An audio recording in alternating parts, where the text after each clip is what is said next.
c'est des personnes qui sont bancales, on va dire ça comme ça, qui sont utiles à mon travail. Donc quand j'étais petite, j'ai resté beaucoup avec des personnes comme ça.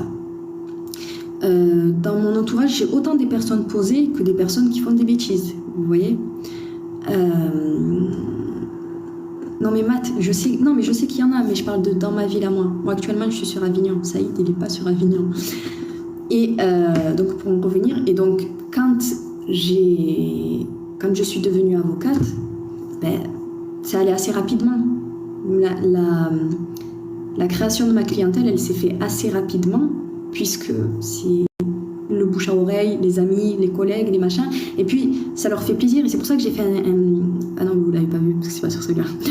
J'avais fait une vidéo où j'expliquais que les clients, quand ils viennent me voir, ils se sentent compris, parce qu'on a grandi dans le même milieu, en fait. Moi, je viens pas d'une famille aisée, je viens pas d'une famille riche, je viens pas de papa, maman, avocat, loin de là. Donc je pense que c'est une chance plus que... Alors, ça a des inconvénients, parce que je sais qu'on m'a déjà reproché ma manière de parler, parce que quand je suis à l'aise, je vais débiter, et voilà, quoi. Ça a cet inconvénient-là d'avoir pas un accent quartier, parce que je considère pas avoir un accent quartier, je considère avoir l'accent du Sud, parce que j'ai grandi entre Toulon et Avignon, mais ça présente l'inconvénient que pour certains, pour les juges, et pour certaines personnes, ça va leur sonner à l'oreille comme accent de quartier. Il y a une autre avocate dans ma ville, pareil, ça fait la même chose pour elle. Ils disent accent de quartier, or elle a juste l'accent toulousain. Ça. Et du coup, donc ça a cet inconvénient-là, mais ça a l'avantage de, quand on reçoit le client il est à l'aise. Quand il me parle, je comprends de quoi il me parle. Quand il a une logique, une manière de s'exprimer, de réfléchir surtout, je comprends de quoi il me parle. Il n'y a pas besoin d'expliquer. Je ne sais pas si vous voyez ce que je veux dire.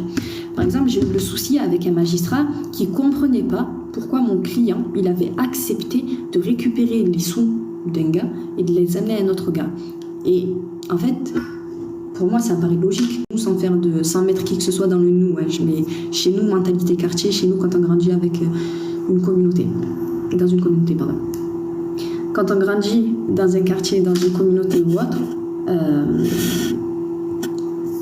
il y a certaines choses qu'on va faire qui nous paraissent normales. C'est-à-dire, on va me dire, tiens, est-ce que tu peux donner tant, est-ce que tu peux passer 500 € à telle personne, tiens, je les passe juste à minuit, ben, je vais le faire et je vais m'exécuter et ça ne va pas me choquer. Pourquoi ? Ça ne va pas me choquer parce que c'est quelque chose de logique, c'est quelque chose de lambda. Je le fais et je rends service. Cette notion de rendre service, au tribunal, ils ne l'ont pas nécessairement. Et donc parfois, on se retrouve à devoir expliquer et justifier certaines choses qui pour nous paraissent évidentes. Donc voilà, je ne sais plus pourquoi je me suis lancée dans cette discussion, mais voilà, c'est ce que je voulais vous dire. Grandir dans un quartier et ensuite accéder à une profession noble, on va dire ça comme ça présente plus d'avantages que d'inconvénients, je pense. Et après, ça dépend de chacun, comment il fait, est-ce qu'il en fait une force, est-ce qu'il en fait une faiblesse.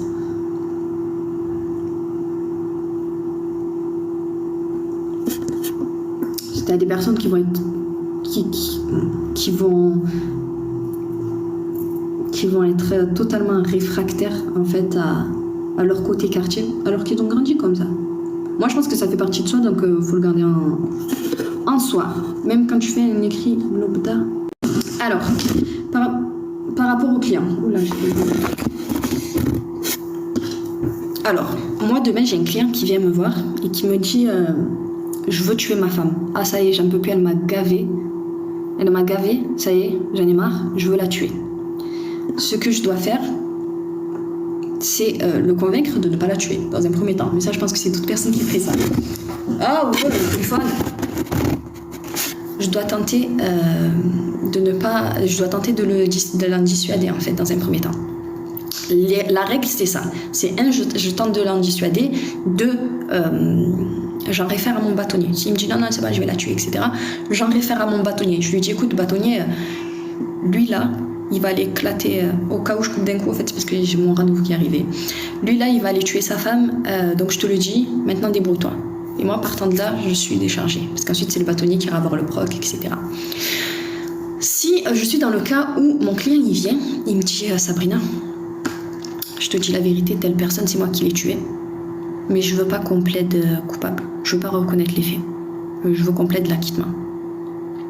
Ben là, c'est moi et moi-même. Soit je lui dis ok d'accord, pas de souci. Soit je lui dis non franchement, je me sens pas. Si tu l'as fait, moi je peux pas dire que tu l'as pas fait.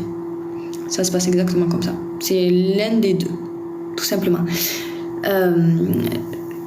J'ai le secret professionnel d'un côté et j'ai l'ordre public de l'autre côté.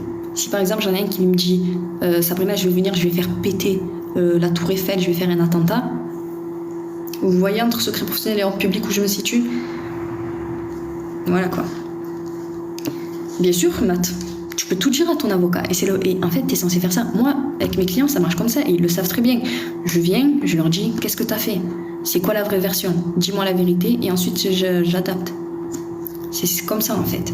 Dis-moi la vérité, ensuite on arrange notre vérité. Et effectivement, il faut avoir confiance en ton avocat. Il faut qu'il y ait un réel feeling entre toi et ton avocat, c'est important. C'est comme les relations de couple. Il te faut une vraie confiance. Il faut que tu aies confiance en ton avocat. Il faut que tu aies confiance. C'est tout. L'écoute, tout à fait. L'écoute, c'est important. Il faut plus, en tant qu'avocat, on doit plus écouter que parler au départ. C'est le client qui te raconte ce qui lui est arrivé. Toi, t'es pas là pour le couper ou autre. Il te raconte son histoire. Donc toi, avocat, tu fermes ta gueule et tu l'écoutes.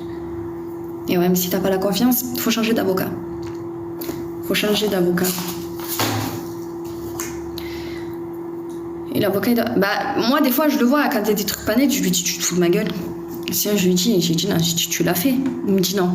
T'es sûr? Il me dit oui. Je dis, t'es sûr? Et après, quand je vois des trucs qui vont pas, je dis, vas-y, dis la vérité. C'est ça. Mais après, c'est juste de la curiosité. Attendez.